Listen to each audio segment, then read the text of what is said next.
Subscribe now and press the bell icon. Never miss an update. प्यारे बच्चों नमस्कार। आज हम सीखेंगे 10वीं कक्षा के लेसन 3 दो चर वाले रेखीय समीकरण की प्रश्नावली 3.5 का बेसिक।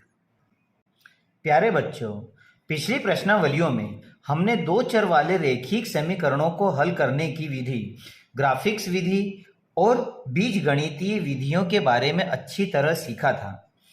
बीजगणितीय विधियों में हमने प्रतिस्थापन विधि और विलोपन विधि की, और अब हम जो करने वाले हैं वो हम करेंगे वज्र गुणन विधि। इस विधि से आप परिचित नहीं हो तो सबसे पहले हम वज्र गुणन विधि से परिचित हो जाएं कि यह मेथड क्या है और इसे किस तरह से हल किया जाता है। हमें पता है कि दो चर वाले रेखीय समीकरण का व्यापक रूप क्या होता है।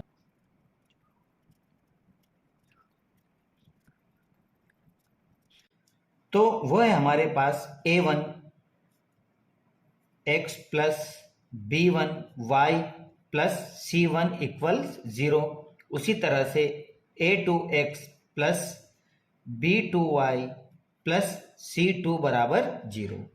तो यह हमारे पास दो चर वाले रेखीय समीकरण का व्यापक रूप है।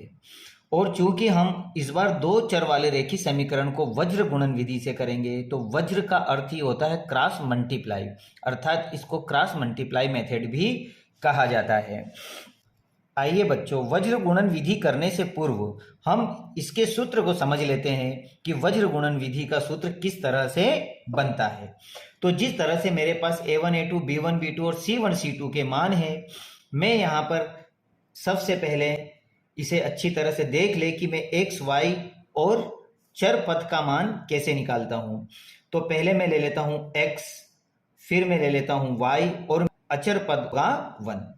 बच्चों यहाँ पर हमें यह ध्यान रखना है कि मुझे b1 b2 से स्टार्ट करना है और यहाँ b1 b2 पे इसे वापस खत्म करना है। अर्थात मैं इसको इस तरह से लिख लूंगा कि b1 अपॉन में b2 और c1 अपॉन में c2, उसके बाद आएगा a1 अपॉन में a2 और b1 अपॉन में b2। तो मैं कुछ इस रूप में इसको जमा लेता हूं। b1 b2 से स्टार्ट करना है और b1 b2 पे हमें इसे खत्म करना है। तो यह x का मान, यह y का मान और यह हमारा अचर पद 1 का मान अर्थात c का मान हमें आ जाएगा। अब चूंकि मैंने पहले ही बताया कि वज्र गुणन विधि का मतलब ही क्रॉस मल्टीप्लाई मेथड होता है, अर्थात इनका क्रॉस गुणा किया जाता है। इसका मतलब है कि इसका a1 b1 और c2 का b2 और c1 का मैं क्रॉस मल्टीप्लाई करूंगा। ठीक उसी तरह से इन दोनों का भी क्रॉस मल्टीप्लाई कर दूंगा और a1 b2 और a2 और b1 का भी मैं क्रॉस मल्टीप्लाई कर दूंगा। तो इससे मेरे x y के फार्मूले तैयार हो जाएंगे। तो मेरा वज्र गुणन विधि का जो सूत्र है वो क्या होगा? तो वज्र गुणन विधि का सूत्र होगा मेरा x अपॉन में तो मैं क्या करूंगा, b1 और c2 का गुणा कर दूंगा।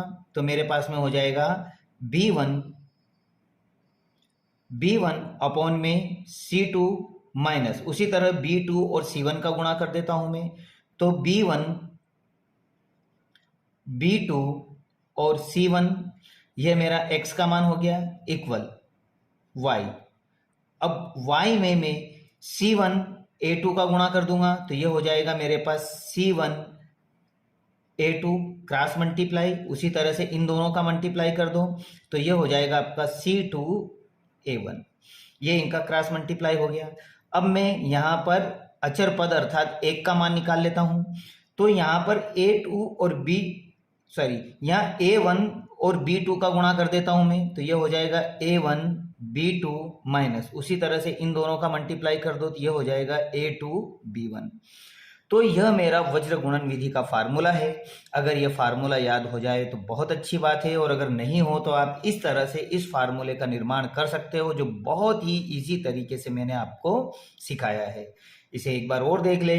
ये जो मेरा दो चर वाले रेखीय समीकरण का व्यापक रूप है, इसी व्यापक रूप से मैंने इस फार्मूले को बनाया है, जिसमें मैंने b1 c1 a1 b1 और b2 c2 a2 और b2 को लिया है और इसका क्रॉस मल्टीप्लाई कर दिया। तो इन दोनों का मान मेरा x का मान, इन दोनों को क्रॉस करने पर b का मान और इन दोनों का क्रॉस करने पर मेरे चर पद अर्थात c का मान आ जाता है। और इसी फार्मूले में मैं दो चर वाले रेखीय समीकरणों के कोफिशिएंट के मान लगाऊंगा और x और y के मान में निकाल लूंगा। में 3.5 प्रश्नावली में आपको 3 फार्मूले और आएंगे जो आपको प्रश्नावली को हल करने में मदद करेंगे। तो मैं आपको बता देता हूं कि कौन कौन से 3 फार्मूले आएंगे। तो आपका दूसरे नंबर का, ये आपका पहले नंबर का फार्मूला हो गया वज्र गुणन विधि वाला। दूसरा आपका आएगा कि जब आपके पास में A1 A2 नॉट इक्वल होगा B1 B2, तो इस कंडीशन को आप क्या कहोगे? तो हम इसे अद्वितीय हल प्राप्त करते हैं। जब मेरे पास में दो चर वाले रेखीय समीकरण में A1 A2 और नॉट इक्वल होता है B1 B2, तो उस कंडीशन में मुझे अद्वितीय हल प्राप्त होता है।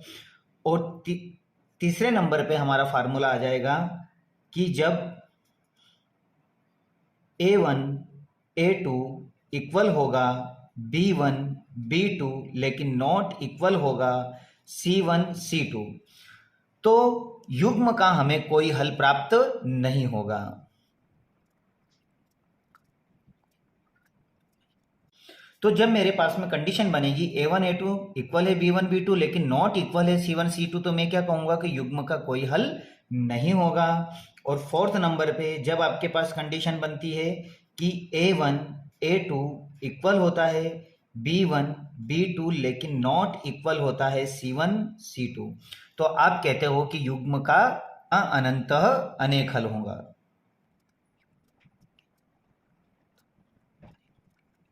तो इस तरह से ये 3 फार्मूले भी आपको कंटिन्यू काम आएंगे। आप अगली प्रश्नावली स्टार्ट करने से पहले ये चारों फार्मूलों को अच्छी तरह याद करें, उसके बाद ही प्रश्नावली 3.5 में प्रवेश करें। ये प्यारे बच्चों, अब हम प्रश्नावली 3.5 करने से पूर्व इसके कुछ उदाहरणों को देख लेते हैं जो परीक्षा की दृष्टि से इंपॉर्टेंट है। तो उदाहरण नंबर 14 में इन्होंने मुझे कहा है कि बेंगलोर के एक बस स्टेशन से यदि हम 2 टिकट, कितनी टिकट? 2 टिकट अगर मल्लेश्वरम के, तो 2 टिकट तो हम मल्लेश्वरम के खरीद रहे हैं और 3 टिकट हम यशवंतपुर के अगर खरीदते हैं तो हमें कुल 46 रुपीस देना होते हैं। परंतु यदि हम 3 टिकट मल्लेश्वरम के खरीदते हैं और 5 टिकट हम यशवंतपुर के खरीदते हैं तो हमें कुल लगभग 74 रुपये देना होते हैं। तो बस स्टेशन से हमें मल्लेश्वरम और यशवंतपुर के किराए को बताना है। तो वो चीज़ें जो हमारे लिए बहुत इंपॉर्टेंट है मैंने अंडरलाइन कर दी है। तो हमें मालूम है कि जब तक हम एक टिकट का मूल्य नहीं निकाल लेते तब तक हम यहाँ पर 2 टिकट मल्लेश्वरम के तथा 3 टिकट यशवंतपुर के ज्ञात नहीं कर सकते। तो सबसे पहले तो मुझे मल्लेश्वरम की एक टिकट का मूल्य कितना है और यशवंतपुर से एक टिकट का मूल्य कितना है, सबसे पहले मुझे यही निकालना होगा। तो मैं मान लेता हूं कि मल्लेश्वरम की एक टिकट का मूल्य x रुपये है।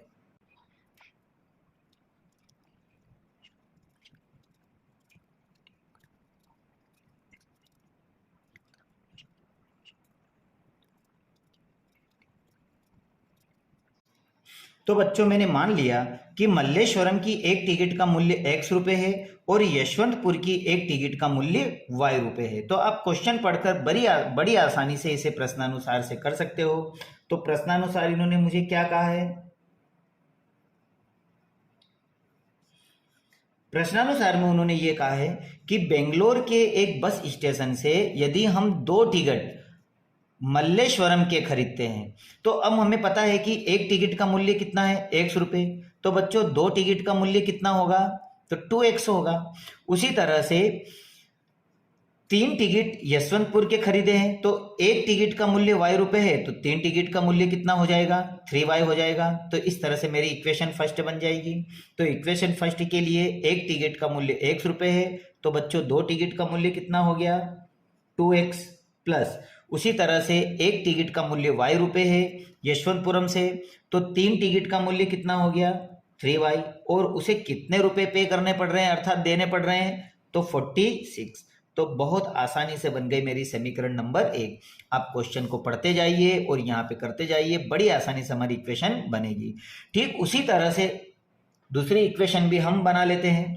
अब दूसरी लाइन में इन्होंने क्या कहा है, परंतु यदि हम 3 टिकट मल्लेश्वरम से खरीदते हैं तो मल्लेश्वरम की एक टिकट का मूल्य कितना है, 100 रुपये। अब हम कितनी टिकट खरीद रहे हैं, 3 टिकट, तो ये हो जाएगा हमारे पास 3x प्लस, उसी तरह से 5 टिकट हम यशवंतपुर से खरीद रहे हैं तो यशवंतपुर की एक टिकट का मूल्य y रुपये है, तो 5 टिकट का मूल्य हो जाएगा 5y, और कितने रुपए हम पे कर रहे हैं उसको, हम उसे कर रहे हैं 74।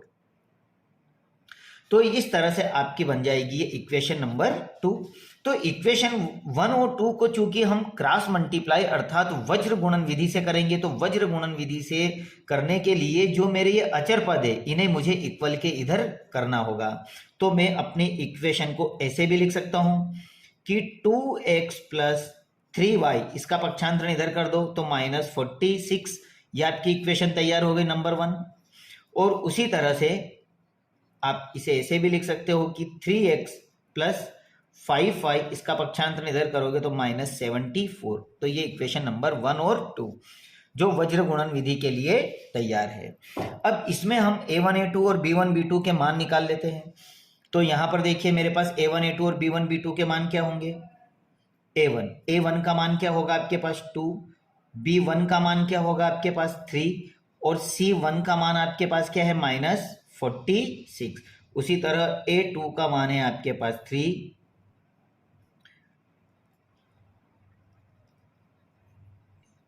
तो इस तरह से मैंने a1 a2 और b1 b2 के इसके कॉफिशिएंटों को यहां पर लिख लिया। अब मुझे इसे सूत्र विधि से करना है अर्थात वज्र गुणन विधि से करना है, तो इसके लिए मुझे फार्मूला, वज्र गुणन विधि का फार्मूला याद होना बहुत जरूरी है। अगर आपने फार्मूला याद नहीं किया है तो मैं एक बार और उसे किस तरह से फार्मूला बनाते हैं मैं सिखा देता हूं। तो वज्र गुणन विधि का फार्मूला बनाने के लिए, तो इसका सूत्र बनाने के लिए बच्चों मैंने आपको बहुत ही सिंपल मेथड बताई थी।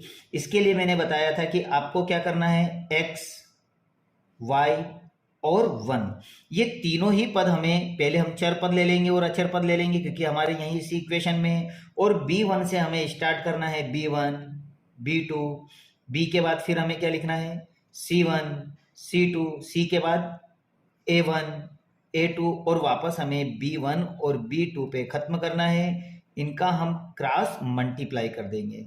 इस तरह से हम इनका क्रॉस मल्टीप्लाई कर देंगे तो मेरा सूत्र तैयार हो जाएगा। पिछले बेसिक वीडियो में मैंने बताया था, पर मैं एक बार और बता देता हूं आपको। तो ये x का मान अगर आपको निकालना है तो x का मान निकालने के लिए आप इनका क्रॉस मल्टीप्लाई करोगे तो क्या होगा, b1 c2 माइनस इसका मल्टीप्लाई करोगे तो b2 c1 इक्वल है, y का मान निकाल लीजिए, क्रॉस मल्टीप्लाई कीजिए इसका इधर, तो c1 a2 माइनस इसका क्रॉस मल्टीप्लाई करोगे तो c2 a1, उसी तरह से 1 का मान आ जाएगा, इसका क्रॉस मल्टीप्लाई तो a1 b2 माइनस इन दोनों का करोगे तो a2 b1। तो यह मेरा वज्र गुणन विधि का सूत्र तैयार हो गया। इसी सूत्र में अब a1 a2 b1 b2 की मैं वैल्यू पुट करूंगा और वैल्यू पुट करने के बाद में x और y का मान निकाल लूंगा, तो यही मेरे मल्लेश्वरम और यशवंतपुरम के टिकट का मूल्य होगा। तो अब मैं वैल्यू पुट कर रहा हूं मैं यहां पर, तो जब मैं इसकी वैल्यू पुट करूंगा तो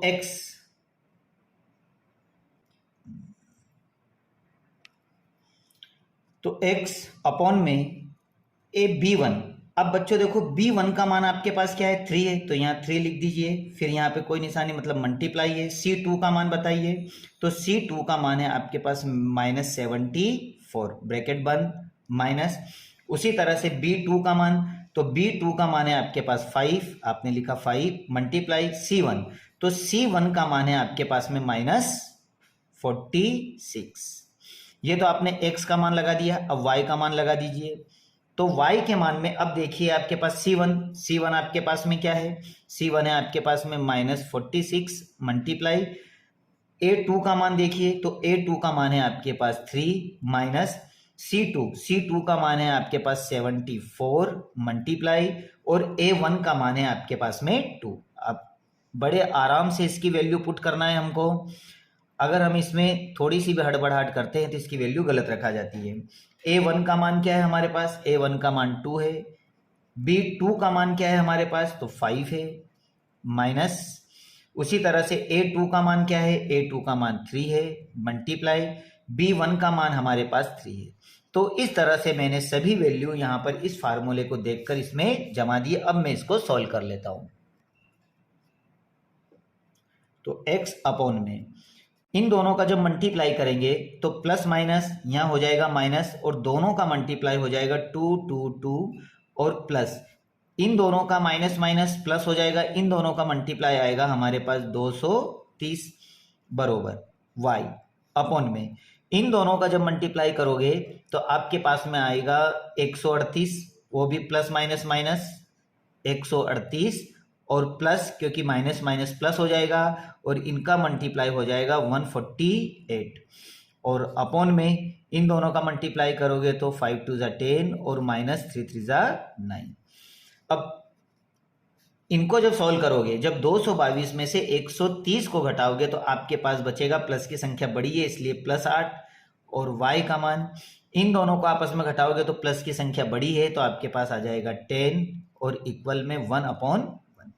तो बच्चों अब हमें समझना है कि अगर x की वैल्यू निकालना है तो हमें इस अचर के साथ तुलना कर देना, और y की वैल्यू निकालना है तो इस अचर पद के साथ मुझे तुलना कर देना है, तो x के मान निकल जाएंगे। तो x की तुलना में किसके साथ करूंगा? 1/1 के साथ। क्रॉस मल्टीप्लाई तो x 1 ज़ा x बराबर 8। तो यह आ गया आपका x का मान। बहुत ही आसानी से आपने निकाला।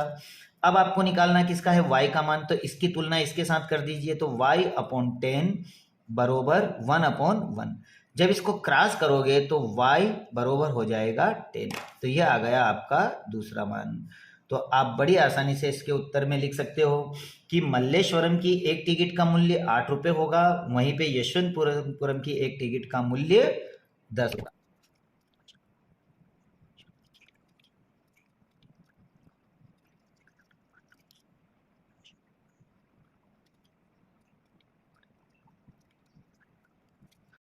और यही आपका आंसर है। तो आप इसको अच्छी तरह से देख ले, इसको कर ले।